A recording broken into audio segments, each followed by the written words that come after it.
La lluvia caía sin descanso sobre el campamento militar de Ravenhill, una base perdida entre los bosques del norte de Escocia. Eran pasadas las 2 de la madrugada cuando el generador principal se detuvo sin previo aviso, dejando las instalaciones sumidas en una oscuridad total. El sargento Elias Morton, un hombre de 40 años con más batallas a sus espaldas que cicatrices en su cuerpo, fue el primero en salir de su tienda. Sujeto a su linterna y con el fusil al hombro, caminó hacia el generador con paso firme, aunque el silencio del bosque lo hacía dudar a cada paso. La lluvia golpeaba su rostro, y el aire olía a tierra húmeda y metal oxidado. A medida que se acercaba a la caseta donde se encontraba el generador, algo comenzó a inquietarlo. El sonido de la noche había desaparecido. Ni grillos, ni ramas quebrándose, ni el murmullo del viento. Solo el zumbido distante del agua cayendo sobre el barro. Morton detuvo su paso y enfocó la linterna en el panel metálico del generador. El haz de luz reveló algo que hizo que su estómago se encogiera.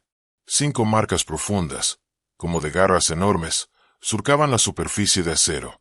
No parecían hechas por una herramienta ni por un animal que él conociera. El acero estaba doblado, arrancado, como si algo hubiese intentado abrir la máquina desde fuera. Tragó saliva. Había visto osos, lobos, incluso jabalíes, pero nada con la fuerza necesaria para deformar un generador militar. Aún así, su instinto de soldado lo obligó a acercarse más. Revisó el suelo con la linterna. El barro mostraba huellas extrañas, profundas, con 3 dedos largos terminados en punta. No eran humanas, y desde luego, no pertenecían a ningún animal del bosque. Morton se incorporó lentamente y apuntó el fusil hacia la oscuridad. ¿Hay alguien ahí?, gritó, su voz perdiéndose entre los árboles. Nadie respondió. Solo un eco débil, casi un susurro, volvió a él, como si el bosque mismo le contestara. El sargento respiró hondo y dio un paso atrás. La sensación de ser observado le recorrió la espalda como un escalofrío. Entonces escuchó un crujido detrás de él.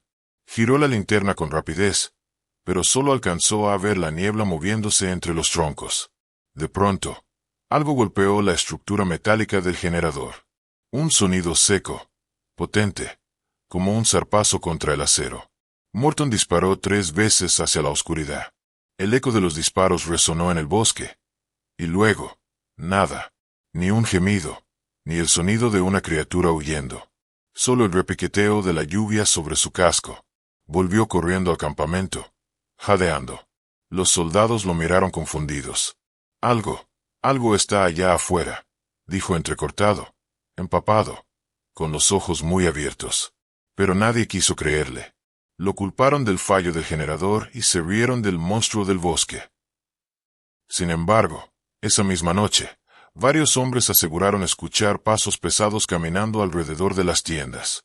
Uno juró haber visto una silueta enorme moviéndose entre los árboles, con ojos amarillos brillando en la oscuridad. A la mañana siguiente, cuando el equipo de mantenimiento fue a revisar el generador, lo encontraron destrozado.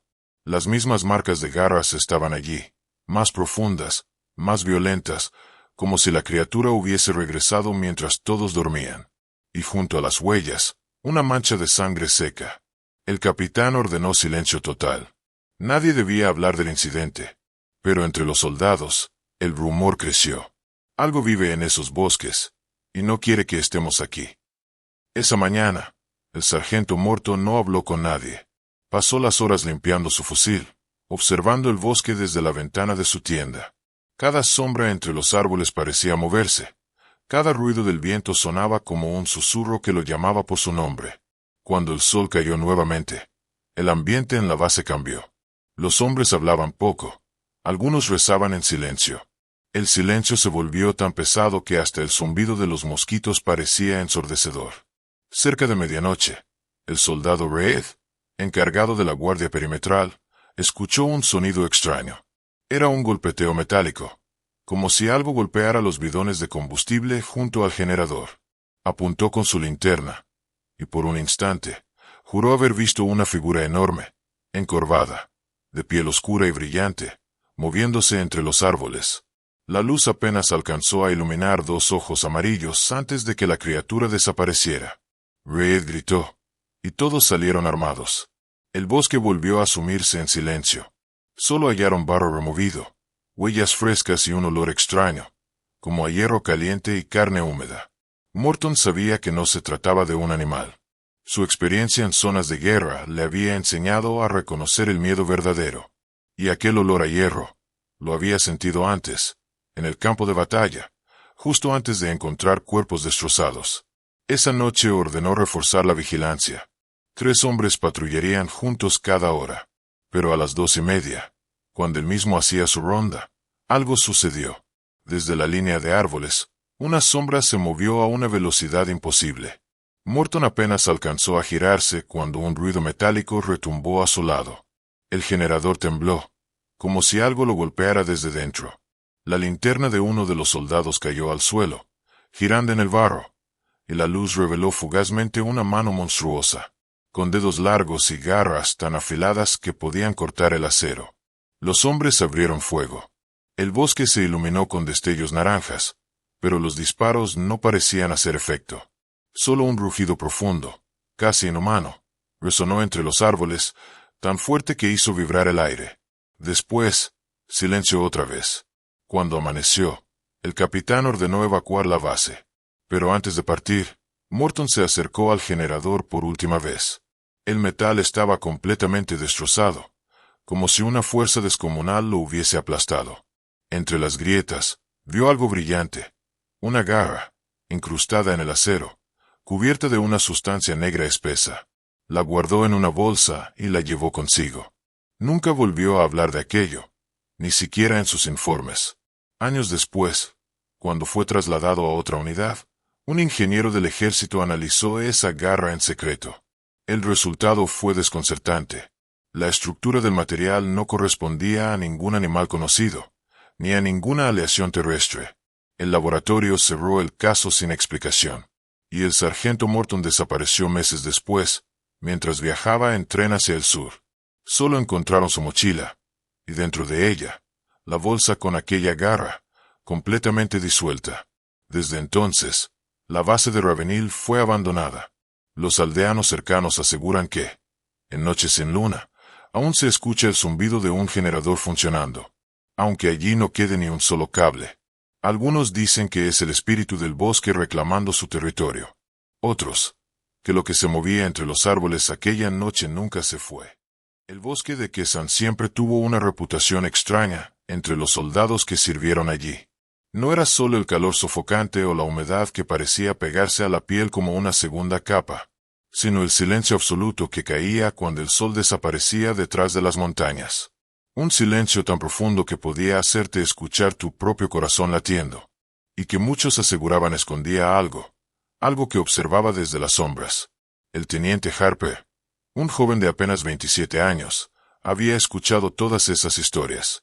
Los veteranos del lugar hablaban de luces que se movían entre los árboles, de pasos pesados sobre la hojarasca cuando no había nadie cerca. Y, sobre todo, del ciervo de la noche, una criatura que, según ellos, aparecía solo cuando un soldado estaba a punto de morir. Al principio, Harper lo tomaba como superstición. Los hombres necesitaban historias para sobrevivir, y el miedo compartido era una forma de mantenerse unidos. Pero todo cambió una madrugada de marzo, cuando su unidad fue enviada a inspeccionar una zona, donde una patrulla había desaparecido sin dejar rastro. El camino estaba cubierto por la niebla, y la luna, apenas visible, parecía una mancha blanca flotando sobre la selva. Avanzaban en silencio. Solo se escuchaba el crujido de las ramas bajo sus botas. De pronto, el soldado Davis, que iba al frente, levantó la mano para detenerlos. Algo se movía a unos metros más adelante. Entre la bruma, una figura se perfiló lentamente. Una silueta grande, majestuosa, con astas que brillaban débilmente bajo la luz lunar. Parecía un ciervo, pero algo no estaba bien. Su tamaño era descomunal, y sus ojos, 2 orbes rojos y fijos, no reflejaban el miedo natural de un animal salvaje, sino una inteligencia fría, calculadora. Harper ordenó mantener la calma. Apuntaron con las linternas, pero la criatura no se movió. Solo los observó, inmóvil, respirando lentamente, mientras una especie de vapor negro emanaba de su cuerpo, como humo saliendo de una hoguera apagada. De pronto, un grito rompió el silencio. Uno de los soldados cayó al suelo, con la garganta abierta, aunque nadie había disparado y la criatura seguía en el mismo lugar. Harper corrió hacia él, pero el cuerpo ya estaba sin vida. El ciervo, sin hacer un solo movimiento visible, comenzó a desvanecerse entre la niebla, hasta desaparecer completamente, como si nunca hubiera estado allí. De regreso en la base, los hombres estaban en shock. Nadie podía explicar lo ocurrido. El informe oficial decía: ataque enemigo desconocido. Pero Harper no podía dejar de pensar en esos ojos rojos, fijos, inhumanos. Esa noche, mientras revisaba el mapa del área, notó algo inquietante. Las desapariciones anteriores ocurrían todas en la misma franja de terreno. Una zona donde, según antiguos documentos franceses, había existido un santuario indígena, dedicado a un dios con forma de ciervo. Los aldeanos lo llamaban Gao Nocturno. Una entidad que, según la leyenda, aparecía para castigar a los intrusos que perturbaban su bosque sagrado. Un espíritu que no mataba por hambre, sino por equilibrio. Durante los días siguientes, Harper no pudo dormir. Cada vez que cerraba los ojos, veía aquellos orbes rojos flotando entre la niebla. El recuerdo del grito de su compañero lo perseguía como un eco que nunca terminaba. El comandante le ordenó mantener silencio sobre el incidente. Los hombres ya tienen suficiente miedo. No necesitamos más fantasmas en la selva, le dijo con una voz firme pero nerviosa. Aún así, Harper sentía que debía volver al lugar. No por órdenes, sino por algo más profundo, una necesidad de entender. La tercera noche, tomó su linterna, su rifle y un pequeño grabador. Dejó una nota en su tienda: si no regreso al amanecer, no me busquen. El bosque lo recibió con el mismo silencio sepulcral de siempre, pero esta vez algo en el aire era distinto. El viento soplaba en círculos, y los árboles parecían inclinarse en su dirección, como si el bosque entero respirara con él. A medianoche, escuchó el sonido. Un crujido suave, como pasos lentos sobre hojas húmedas. Harper giró la linterna, y allí estaba, el ciervo, majestuoso, inmóvil, con las astas brillando como metal incandescente. El humo oscuro que salía de su cuerpo ahora parecía envolverlo por completo, dándole la apariencia de una sombra viva. Harper no disparó. En cambio, encendió el grabador y dijo con voz temblorosa: sea lo que sea, no quiero pelear. Solo quiero entender qué eres. Por un momento, el aire pareció detenerse. Entonces la criatura inclinó la cabeza, como si escuchara. Una voz, no humana, más parecida al murmullo de 100 ecos lejanos. Llenó la mente de Harper. No somos enemigos, pero ustedes han olvidado el pacto. El teniente cayó de rodillas. El bosque comenzó a brillar con una luz tenue, verde, y por un instante vio figuras alrededor, hombres antiguos, cubiertos de pintura roja, arrodillados ante el mismo ciervo. Luego, todo desapareció. Cuando los demás soldados fueron en su búsqueda al amanecer, solo encontraron su grabadora, cubierta de barro. La cinta aún funcionaba, pero solo se oía el viento. Y al final, una frase apenas perceptible: él no mata, solo limpia el bosque. Los mandos declararon a Harper desaparecido en combate. La base fue reubicada semanas después, y el área quedó marcada como zona prohibida en todos los mapas militares. Años más tarde, un periodista local entrevistó a un anciano del pueblo cercano. El hombre afirmó que, a veces, cuando el aire está muy quieto y el cielo sin luna, un ciervo de astas brillantes baja del monte y camina lentamente entre las ruinas del antiguo campamento. No deja huellas, pero el suelo se cubre de rocío al pasar. Los perros no ladran, las aves guardan silencio. Y siempre, al amanecer, desaparece con el primer rayo de luz. ¿Lo has visto tú mismo?, preguntó el periodista. El anciano sonrió sin responder. Solo levantó su mano temblorosa y señaló hacia el bosque. Allí, entre los árboles, algo brilló un segundo. 2 puntos rojos, fijos, observando. Luego, nada. El periodista terminó su crónica con una frase que hoy muchos recuerdan: tal vez la selva tiene guardianes, y nosotros simplemente olvidamos pedir permiso para entrar. La madrugada del 12 de agosto de 1977, la base naval de Midway registró una transmisión de emergencia en la frecuencia 7.6 MHz. Era una señal débil, casi imperceptible, pero provenía de un punto en mitad del Pacífico, a más de 400 kilómetros de cualquier embarcación o instalación conocida. El operador de turno, el técnico Walter Briggs, pensó que se trataba de un fallo atmosférico. Sin embargo, al amplificar la señal, notó un patrón rítmico, casi como un latido. Después, una voz. Aquí. Delta 1, repito. Delta 1, base hundida. Repito, base hundida. La transmisión se interrumpió por un sonido metálico, seguido de un rugido profundo, subacuático. Briggs grabó todo en una cinta y despertó al comandante Hughes, quien ordenó verificar con todas las unidades en el área. Ninguna reportó problemas, pero al cruzar las coordenadas, descubrieron algo inquietante. La señal provenía de una zona donde, según los registros, no existía ninguna base, ni navío, ni siquiera una boya de comunicación. Horas después, el radar captó una anomalía en el fondo marino. Un objeto metálico, de unos 80 metros de largo, completamente inmóvil. El sonar indicaba una estructura rectangular, como si se tratara de un edificio enterrado bajo la arena. El comandante Hughes autorizó enviar un dron submarino experimental. Mientras descendía, los operadores observaban la pantalla con tensión. El océano se volvía cada vez más oscuro, y el ruido del motor se mezclaba con un zumbido de fondo que nadie podía explicar. A los 600 metros de profundidad, las cámaras captaron algo imposible. Una placa metálica cubierta de algas, con inscripciones desconocidas. No eran números, ni letras, más bien símbolos curvados, parecidos a escritura cuneiforme. Y justo debajo, un emblema que aún podía distinguirse. Una bandera estadounidense, parcialmente corroída, adherida al casco.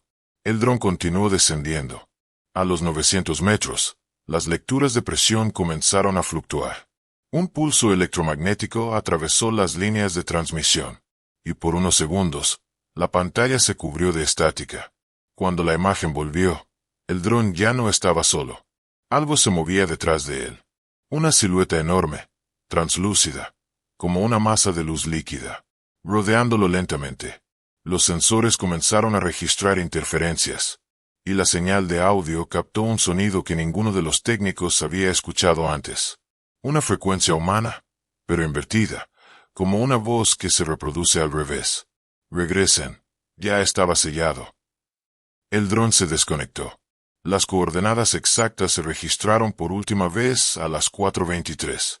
Minutos después, el radar dejó de detectar cualquier anomalía. Era como si todo, estructura, señal y presencia, hubiera desaparecido del mapa. Briggs juró que escuchó un último mensaje antes del silencio total. Una frase apenas audible, transmitida en el mismo canal. No abran la puerta. El informe fue clasificado inmediatamente. Solo unos pocos oficiales de inteligencia tuvieron acceso a las grabaciones originales, y se ordenó destruir la cinta maestra. Pero Briggs guardó una copia. Durante casi 20 años, nadie volvió a hablar de aquella transmisión. Los registros del caso fueron sellados bajo el código protocolo A77. Y el nombre de Walter Briggs desapareció de todos los archivos oficiales. Sin embargo, en 1996, un oceanógrafo japonés, el Dr. Kenji Watanabe, detectó una señal idéntica mientras investigaba anomalías magnéticas en el Pacífico. La misma frecuencia, el mismo pulso rítmico, y una vez más, la misma voz distorsionada, diciendo, base hundida, Delta 1. El doctor pensó que era una coincidencia, pero al rastrear el origen, descubrió algo aún más inquietante. La señal provenía del mismo punto donde Briggs la había registrado en 1977. Exactamente las mismas coordenadas. Watanabe y su equipo lanzaron una pequeña sonda autónoma equipada con cámaras de alta resolución.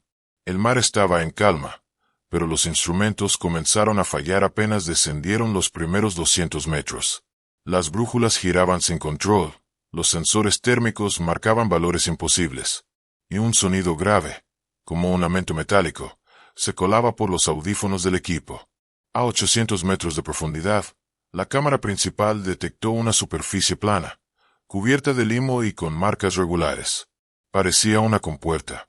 Y justo en el centro, el mismo símbolo que Briggs había descrito años atrás.